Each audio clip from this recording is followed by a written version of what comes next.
mais uma vez, sejam todos bem-vindos. Nosso tema hoje é Daniel, capítulo 3, a estátua de ouro. Vamos fazer os enfoques que nós não conseguimos ontem, pelos problemas que nós já falamos.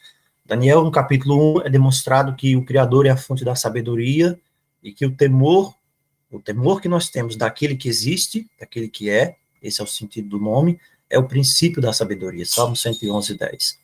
No capítulo 2, ele prova que somente ele conhece o fim desde o princípio. Nós vimos isso ontem. Ele anuncia o fim desde o princípio e desde a antiguidade as coisas que ainda não sucederam. Isaías 46, 10. Nós vimos como os chamados sábios da Babilônia, que na verdade eram ocultistas, eles foram envergonhados, expostos ao ridículo lá no capítulo 2 do livro de Daniel. Então, no capítulo 3, o Eterno se revela como o único que pode salvar, é o único digno de adoração. Então, os capítulos 2 e 3 estão intimamente relacionados. Nós temos a estátua do capítulo 2, composta de diversos metais, composta pelo ouro, prata, bronze e ferro. É isso, a estátua do capítulo 2 de Daniel, representando os reinos mundiais, a sucessão dos poderes, todos determinados pela suprema mão. E a estátua do capítulo 3, ela é toda de ouro. Capítulo 2, o rei Nabucodonosor reconheceu humildemente o poder daquele que é, daquele que existe. Ele diz a Daniel: certamente o vosso Deus é o Deus dos deuses e é o revelador dos segredos. Daniel 2,47. Passa algum tempo e Nabucodonosor, então, é influenciado e pelo temor, pelos eventos, pela revelação poderosa que ele teve. E, mesmo assim, o coração dele não foi purificado totalmente da ambição mundana e do desejo de exaltação. O desejo de exaltação próprios estavam ali com ele. E quando os eventos se desenrolam mais à frente, nós vemos agora que aquela exaltação, ela surge muito maior, até porque ele começa agora a se projetar como a cabeça de ouro e não apenas como uma parte da estátua do grande império mundial permanecente para sempre, mas como a própria estátua.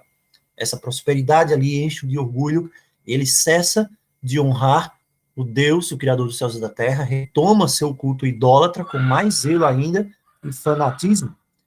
E então se constrói uma estátua toda de ouro para ser adorada. Essa estátua reflete a revolta de Nabucodonosor contra a revelação divina em não aceitar que ele é apenas a cabeça de ouro. Nós vemos aqui um poder civil-religioso, porque Nabucodonosor representava as duas coisas simultaneamente, e que exige adoração e faz ameaças de morte para aqueles que discordem das suas imposições. Por isso que Daniel 3, verso 1 diz que ele faz a imagem de ouro, que tem 60 côvados de altura e 6 de largura. Nós vemos mais uma vez aqui os números aqui que se correspondem, 60, 2, 6 e 6 de largura. Então, quando ele recebe a mensagem em Daniel 2,38, que ele é a cabeça de ouro, essas palavras criam nele uma profunda impressão, mas que é levada para o mal. Ele não aproveita a mensagem que é dada. Os sábios do reino são usados pelo maligno e colocam na mente de Nabucodonosor que ele, então, como cabeça de ouro, poderia suplantar definitivamente a passagem do tempo e a sucessão dos outros reinos, algo que o Deus eterno não havia determinado. Ele reproduz a imagem, e essa imagem ela vai exceder o original. Uma imagem inteiramente de ouro, representando Babilônia, um reino eterno, indestrutível e todo-poderoso, para quebrar em pedaços todos os outros reinos. Então, o propósito havia dado, a mensagem havia sido dada. Essa estátua, ela tinha 60 côvados de altura e 6 de largura. Nós vimos ontem também que os reis antigos costumavam erigir imagens de si mesmos, dos seus deuses ou de outras figuras. Eles faziam tipo outdoor, colocavam numa planície, colocavam em um local de fácil visualização, na grande maioria das vezes nos templos. Os assírios faziam assim. Então, nós vemos claramente que essa pompa toda que foi exigida ali em Daniel capítulo 3 era algo que era costumeiro. Havia os festivais religiosos, as celebrações, os espetáculos, e havia toda espécie de música para embalar as pessoas. Se Babilônia era um reino onde se manifestava o ocultismo, uma canalização maligna, desde os séculos que vinham ali antes dela, até como na Síria, no Egito, chegava ali, não é de admirar que se utilizasse a música para isso, para entorpecer os sentidos, porque aquele que caiu, que foi expulso dos céus, como está lá em Apocalipse 12, ele é músico, ele é maestro, então tem todo um sentido aqui a ver essas músicas aqui, aquilo que era utilizado na música, os instrumentos musicais. Nós percebemos também que ele determina que as pessoas se prostrem em terra e adorem, e isso nos apresenta claramente que ali trata-se de um Deus que é representado naquela imagem.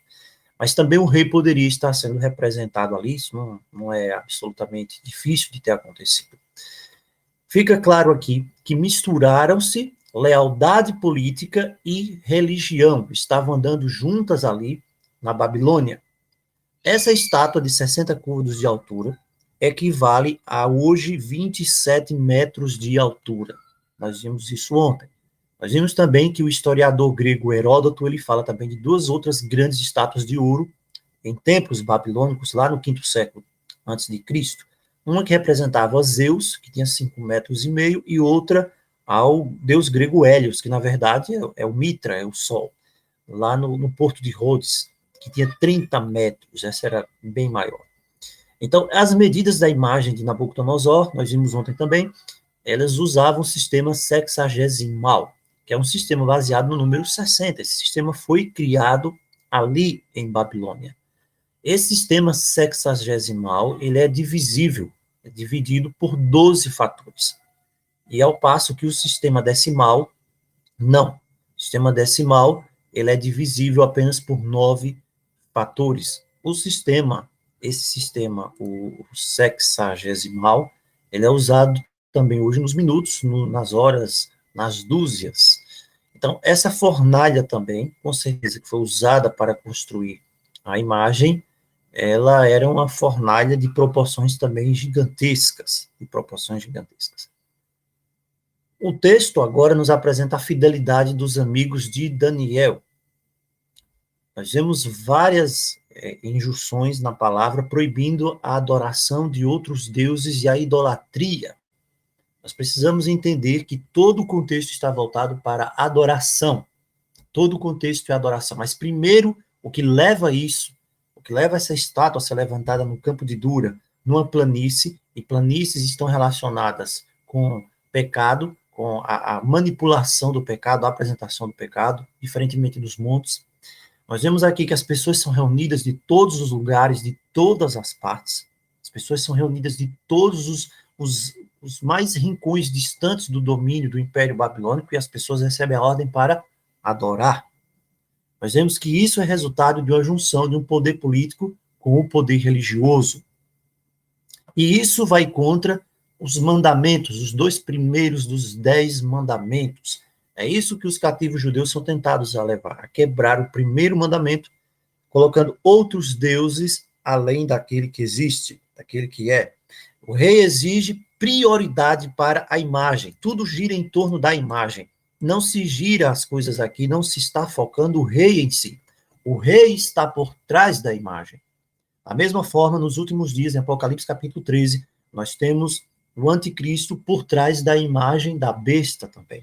Satanás, ele nunca se apresenta diretamente de uma forma maligna, exigindo adoração para si, salvo dentro do paganismo, o paganismo mais profundo, escancarado. Mas, nestes casos, em que há união de igreja e Estado, ele sempre apresenta uma imagem. E o sentido de imagem que nós vimos ontem, ele está relacionado diretamente com aqueles textos. Alguns textos, dentre eles o texto de Hebreus. Nós vimos esse texto, é um texto fundamental para que nós possamos entender o sentido de imagem. Nós vamos aqui para Hebreus. Eu quero entender o que é imagem, então preciso, basta eu ler aqui Hebreus capítulo 1, que diz que nestes últimos dias, 1 verso 2, ele, aquele que existe, nos falou pelo seu Filho, a quem constituiu o herdeiro de todas as coisas, pelo qual também fez o universo. Veja que há uma ligação muito grande, é intrínseco isso aqui. Ele, o Filho, é através do Filho que o Criador fez o universo. E o verso 3, então, nos explica agora o que é uma imagem. Fala do Filho, do Criador, do Eterno, Deus, do Altíssimo, diz que ele é o resplendor da glória. Que glória? Da sua glória, da glória do seu Pai. O resplendor da sua glória. O resplendor da glória. Basicamente, numa explicação aqui bem simples, é como você pegar a luz, você tem um farol, e aquela luz que sai do farol é o resplendor da glória. Você tem um brilho, e aquele brilho se projeta. Esse brilho é o que o autor de Hebreus diz que é a pessoa de Cristo, é a pessoa do Messias. Então você tem uma ligação aqui muito forte, é por isso que quando ele falou lá para Filipe, há tanto tempo estou convosco, não me tens conhecido, quem vê a mim, vê o Pai. E diz mais aqui, ele é a expressão exata do seu ser. A expressão exata do seu ser. De quem? Do Pai. A expressão exata do Pai. Então, isso é uma imagem. É como quando você se olha no espelho, você vê a sua imagem no espelho. Quando o Pai, vamos fazer aqui um exemplo bem, bem rústico. Se o Pai se olha no espelho, agora isso aqui não é trindade, não. Se o Pai olha no espelho, do Pai emana a imagem do seu Filho.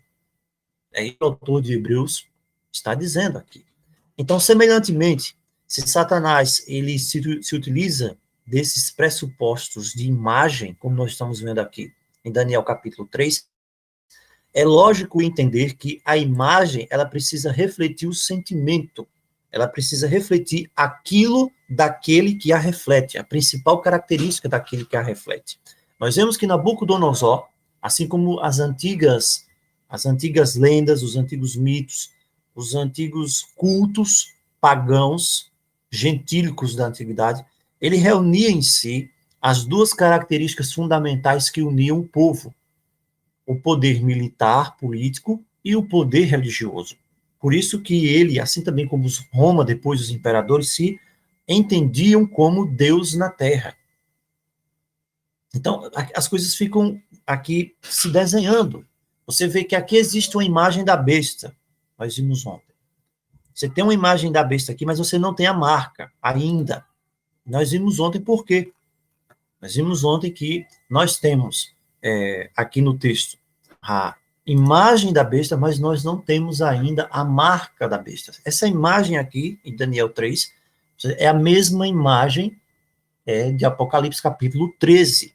Mas aqui em Daniel 3, nós não temos a marca. Em Apocalipse 13, nós temos a marca. A pergunta é, nós temos uma besta aqui em Daniel capítulo 3? Sim, nós temos uma besta, porque esse mesmo Império Babilônico, ele é apresentado lá no capítulo 7 como uma besta também. Porque besta significa um poder, uma autoridade civil manifestada. Então essas coisas vão ficando interessantes para nós a partir do momento que nós percebemos que é o mesmo conceito que é apresentado no livro de Daniel, é apresentado no livro do Apocalipse. Então, o grande problema hoje no meio evangélico, no meio dos despertos, né? O pessoal hoje fala muito esse termo, estou desperto, você não está desperto ainda? Não, minha família não está desperta. Essa coisa toda, independente do tempo que queira se usar.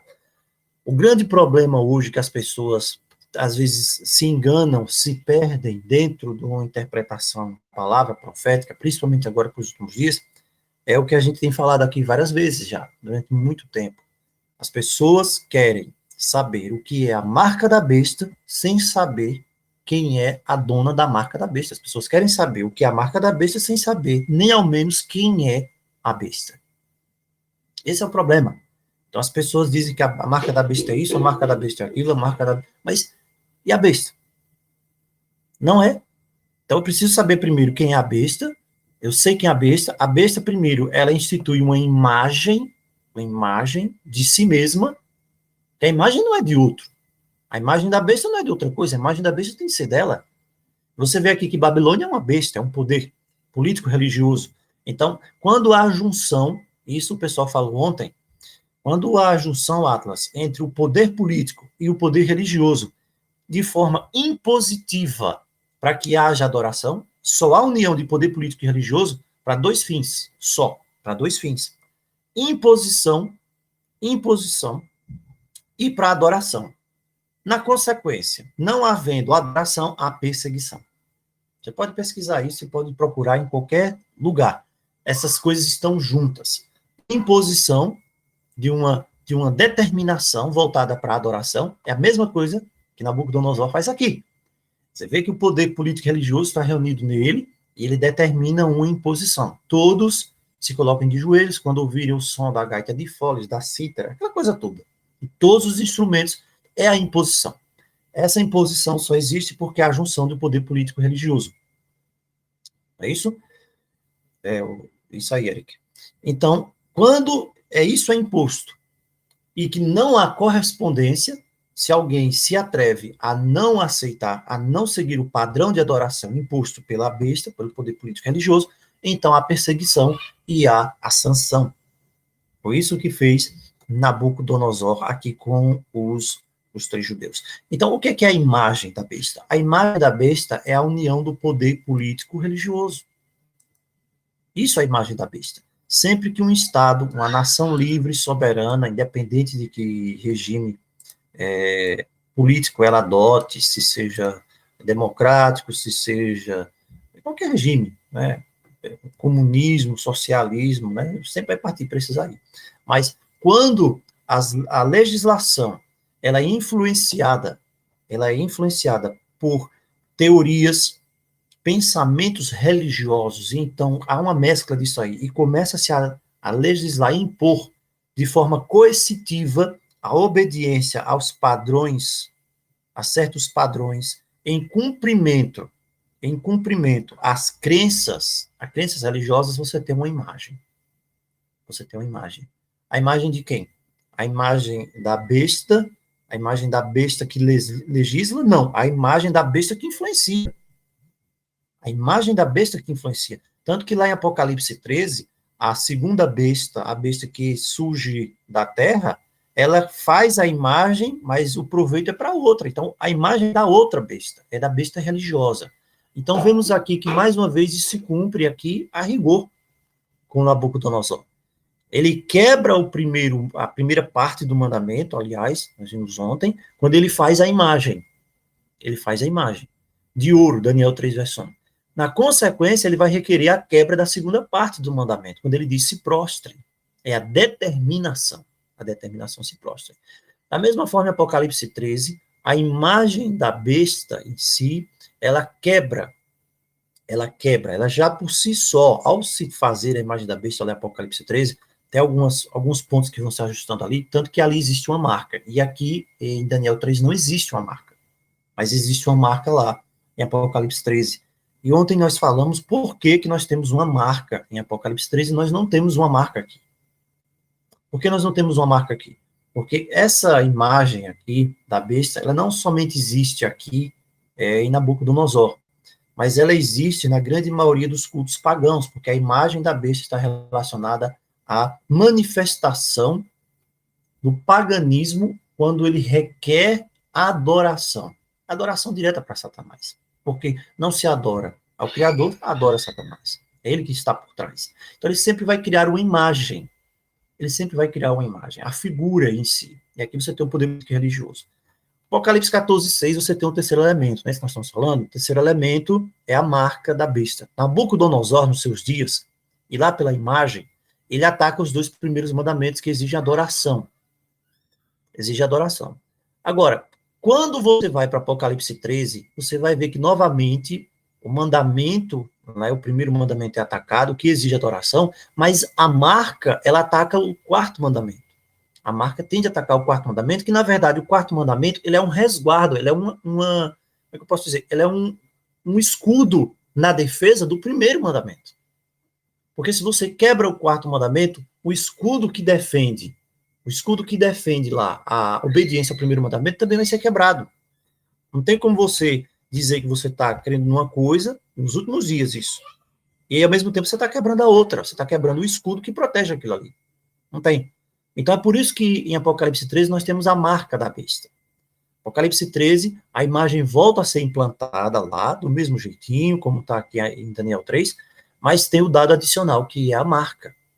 Então, na história de Daniel, nós temos a imagem, mas nós não temos a marca. Por que nós não temos a marca aqui, na Babilônia?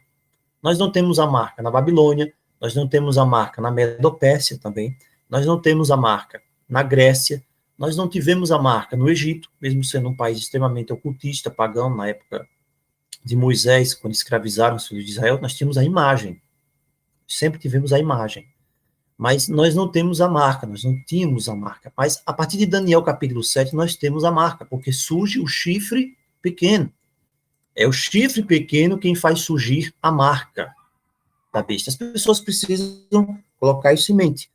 As pessoas precisam parar de acreditar naquilo que os pregadores de YouTube, de internet falam, porque a grande maioria das vezes as pessoas pegam uma coisa, transvia do ponto e leva as pessoas a ver uma marca que não condiz com a besta da história. Então, só quem aplica a marca da besta é a própria besta. Não tem como outra dizer que a marca da besta é isso. Sim, mas é a besta? Não, não é. Então, não é a marca da besta. Bem? Você tem preparativos, é o que nós temos hoje.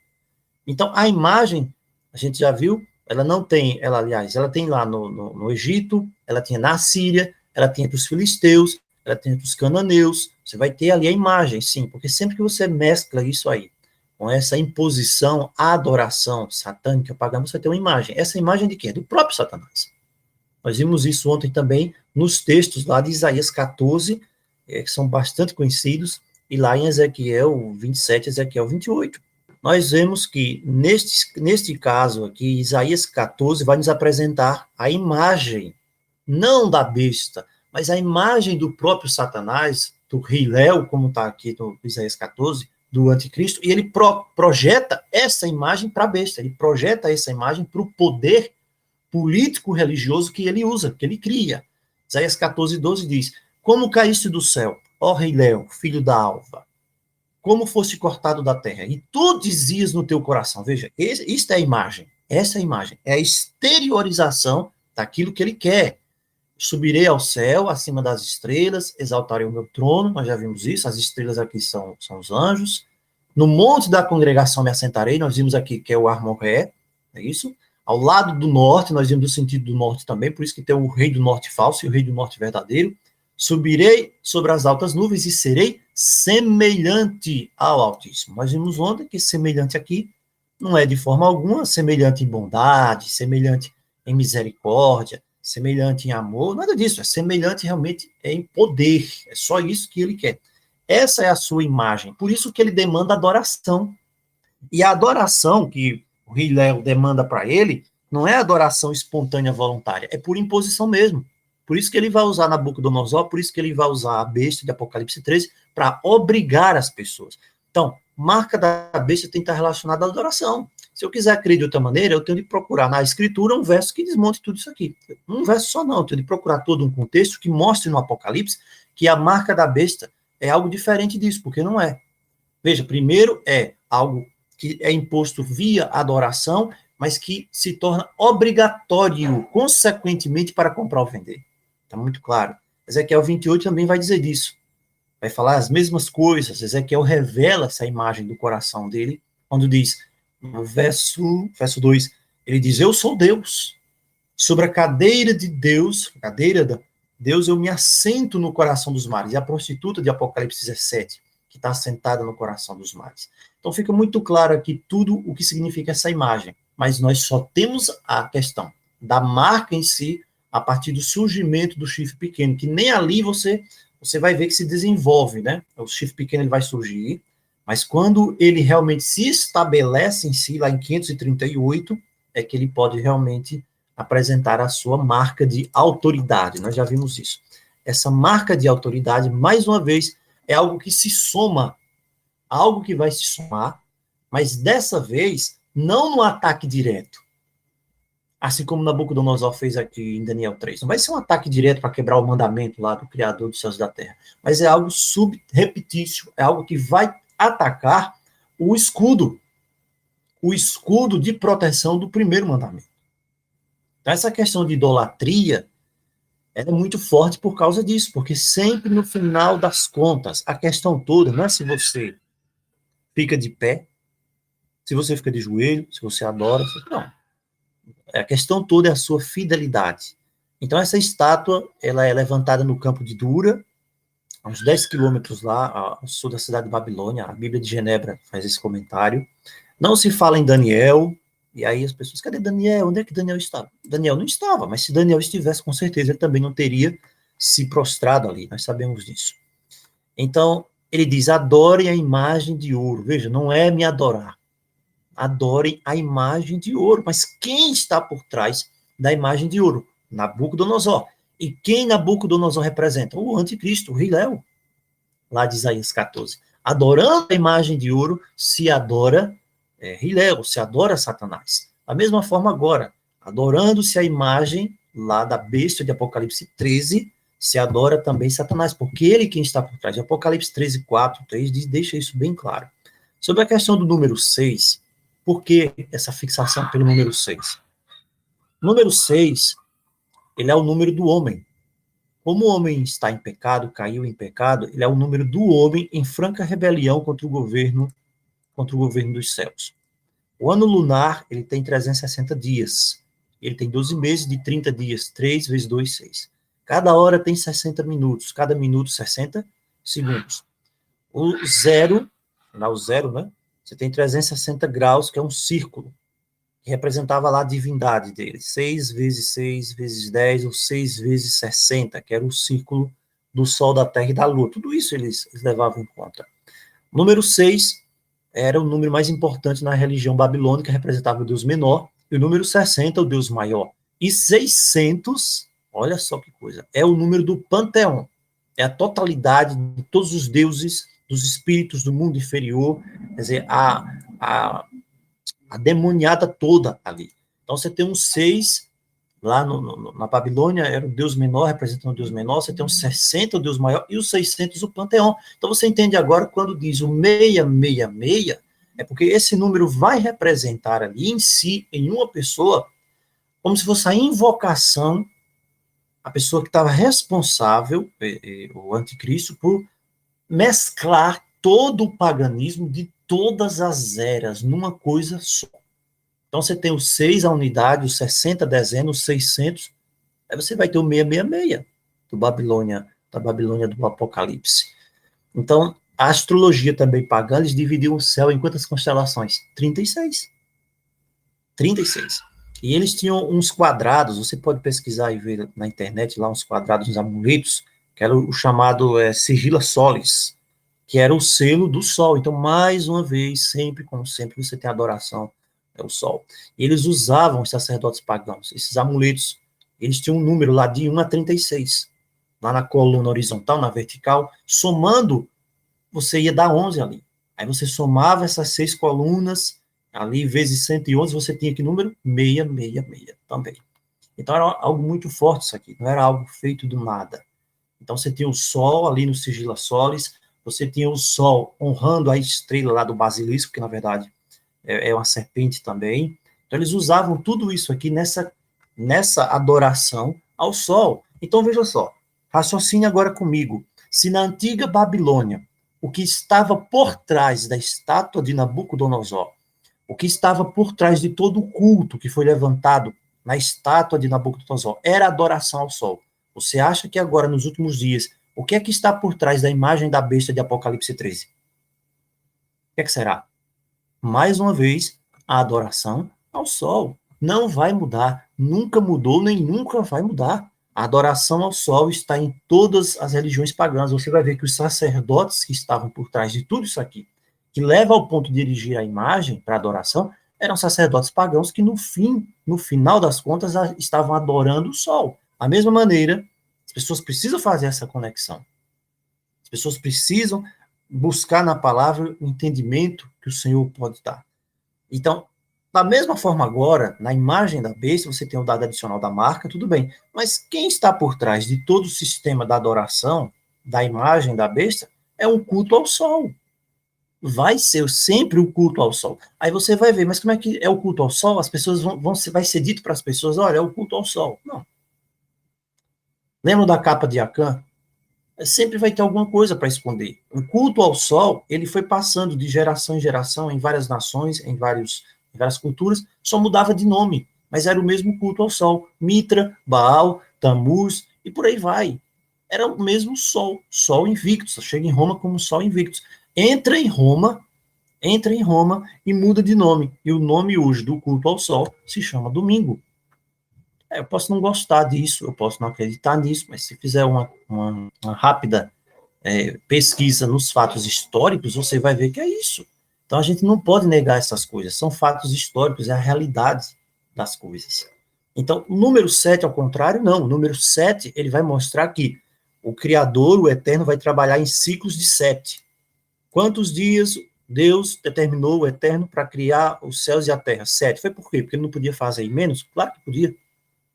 Ele pode ordenar assim, num segundo, e tudo aparecer, como diz a palavra. Do nada ele faz existir, mas ele quis fazer em 7 dias. Por quê? Porque tem os propósitos, a gente não vai falar disso agora, mas tem propósitos. Os israelitas marcharam quantos dias ao redor da cidade de Jericó? Foram 6 dias? Foram 8? Foram 9? Não, foram 7 dias também. À frente do povo iam 7 sacerdotes com 7 trombetas também. Por que isso? Por quê? Porque não foram 8, 9, nem 10. No 7º dia, eles deram 7 voltas. No 7º dia, na 7ª volta, os 7 sacerdotes tocaram as 7 trombetas e o povo gritou e os muros caíram. Eles fizeram isso por quê? Orientação direta. Elias ora quantas vezes para que chova? Quantas vezes Elias ora? Foram 5 vezes? Foram 3? Foram 4? Foram 7? Quantas vezes Eliseu ordena que Naamã mergulhe no Rio Jordão para ser curado? Se Naamã tivesse mergulhado 5, ele teria sido curado? Não, não foi.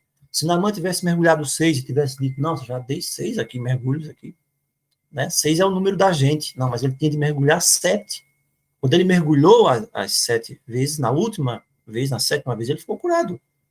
Então, a palavra apresenta isso claramente, mas as pessoas hoje, algumas pessoas fazem questão de fechar os olhos. O 7º dia, a palavra já diz descanso. O 7º ano é o descanso da terra. Você tem 7 semanas de 7 anos, 49 anos. Aí você chega no ano do jubileu. Você tem o Apocalipse lá com 7 igrejas. Você tem 7 selos lá no Apocalipse. Você tem 7 trombetas. Você tem 7 pragas. Você tem 7 trovões. Você tem 7 montes. Você tem 7 reis. Você tem 7 pragas. Isso é à toa? Se isso tivesse ficado, como dizem muitos aí, lá no Antigo Testamento, você acha que no Apocalipse ia ter tudo isso aqui? Claro que não. Pelo contrário, agora o número 6, não. O número 6, você vê, quando o povo de Israel estava sendo ameaçado pelos os filisteus, que era um povo dominado por descendentes lá de Néfris, a verdade é essa, você tem o Golias. Qual era a altura de Golias? 6 côvados. Qual era o peso da lança de Golias? 600 ciclos. 1 Samuel 17. Daniel 3, adoração da imagem de ouro, é mencionada quantas vezes? 6 vezes. Capítulo 3, 3 vezes 2, 6. 3 mais 3, 6. Então, isso tem importância. Tem importância. A imagem de ouro, 6 vezes. No Apocalipse, aquela advertência para não adorar a besta, é feita quantas vezes lá no Apocalipse? Quem é que é? Quem que acha aqui quantas vezes é feita? 6 vezes também. Os instrumentos da banda de Nabucodonosor são quantos? 6 também. Buzina, pífaro, harpa, a sambuca, né, o saltério, a gaita de foles, Daniel 3, 5, 6. Daniel 4, a árvore que representa o poder de Babilônia, é mencionada quantas vezes lá? Daniel 4, 6 também. Daniel 5, os deuses que são adorados por Belsazar, são quantos deuses que fala lá em Daniel 5, verso 4? 6 deuses. Deus de ouro, de prata, de cobre, de ferro, de madeira e de pedra. No próprio Apocalipse, a palavra Babilônia aparece quantas vezes? 10? 11? 12? Quantas vezes aparece a palavra Babilônia no Apocalipse? 6 vezes. Apocalipse 14, 8, 16, 9, 17, 5, 18, 10, 2 e 21. Isso é coincidência? Claro que não. Claro que não.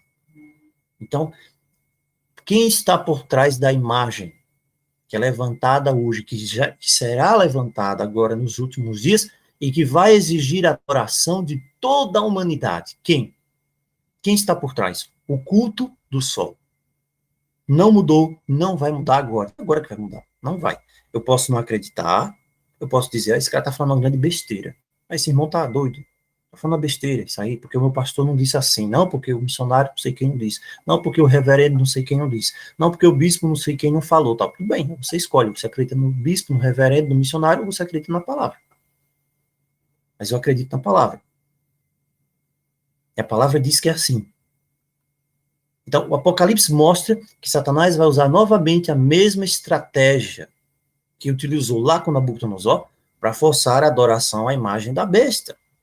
Satanás, ele não desiste de adoração. Apocalipse, aliás, Isaías 14, nós lemos isso, não foi? Agora, serei semelhante ao Altíssimo. Ele não desiste.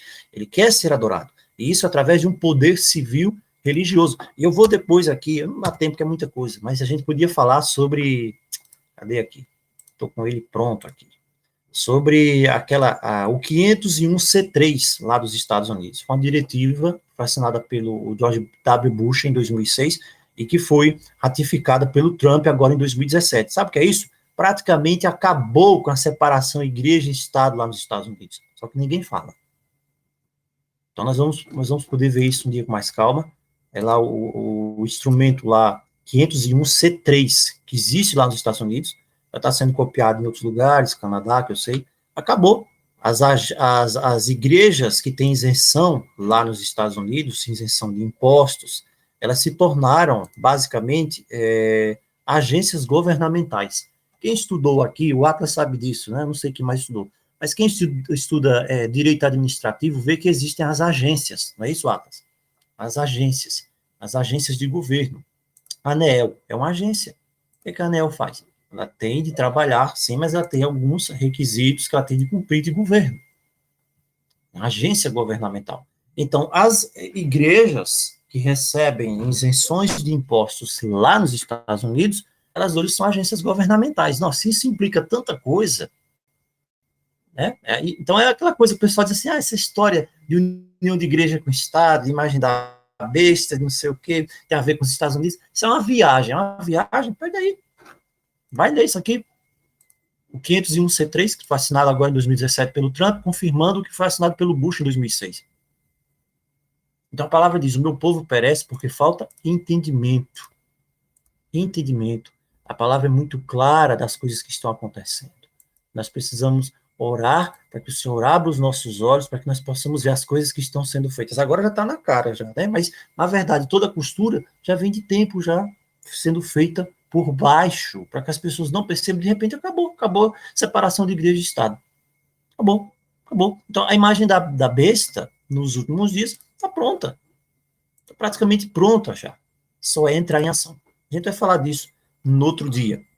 Então, Daniel 3 diz da imagem que é adorada, fala da adoração forçada, a perda da liberdade. Hoje as pessoas estão tirando a liberdade das pessoas por causa de na verdade, lá da furada. As pessoas não pensam às vezes, né? Veja, por causa de uma furada, de uma, né, a coisa lá que você tem que tomar, as pessoas dizem, não, você não compra mais, você não anda mais em lugar nenhum, você não dirige mais, você não faz nada. Aí as pessoas acham que é impossível, que é uma coisa, uma conversa mole, isso acontecer em algo relacionado à adoração, em algo relacionado a um mandamento ali de Deus. Vai nessa. Vai acreditando assim, para você ver a surpresa que você vai ter. Tá tudo pronto para isso já. 501C3, pesquisa aí na internet, vai lá no site lá da Casa Branca, que você vai ver. Então, tudo isso, pessoal, está sendo mostrado hoje diante dos nossos olhos. E nós precisamos perceber. O número 6 é um número legítimo e leva ao 7. Representa o homem, é criado. Mas o 6 também, ele quer dizer o homem em si mesmo, o homem procurando a sua glória contra e se rebelando contra o Criador. Quando não aceitaram adorar a imagem, o que foi que aconteceu? O rei disse, vocês adoram, vocês vão morrer, vão ser lançados na fornalha. Apocalipse 13:15 diz, foi-lhe concedido que desse espírito à imagem da besta, para que também a imagem da besta falasse. As pessoas pensam, sabe o quê? Que é um robô aqui. As pessoas pensam que vai ser um robô, o robô vai falar, inteligência artificial, vai começar a perseguir as pessoas, não é verdade? E fizesse que todos fossem mortos, os que não adorassem a imagem da besta. Ou adora a imagem, ou é lançado no fogo. Veja, essa aqui foi uma determinação universal, o dirigente de um poder mundial que estava demandando adoração. Tudo gira em torno da adoração. Adorar a imagem de ouro é desobedecer aos mandamentos da lei de Deus. Agora imagina só, se as pessoas hoje, grande parte deles, estão com essa ideia errada, né, com relação aos mandamentos da lei de Deus. Você não precisa obedecer os mandamentos da lei de Deus. Já começa difícil a situação. Então você vê o Estado e a igreja unidos aqui, em Daniel 3, para forçar isso. E isso volta a se repetir no futuro, Apocalipse 13, 15 a 17. Essas coisas vão voltar a acontecer. Quem permaneceu de pé? Daniel 3,12. Há uns homens judeus, quem? Sadraque, Mesaque e Abednego. Eles não fazem caso de ti, aos teus deuses não servem. Veja, duas coisas aqui específicas. Não servem aos teus deuses, nem adoram a imagem de ouro que levantaste.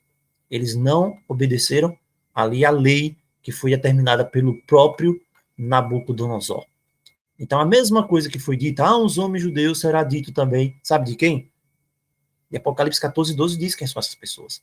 Aqui está a paciência dos santos, aqui estão os que guardam os mandamentos de Deus e a fé de Jesus. Tem pessoas que, se pudessem, eu acho que tiravam esse verso da Bíblia.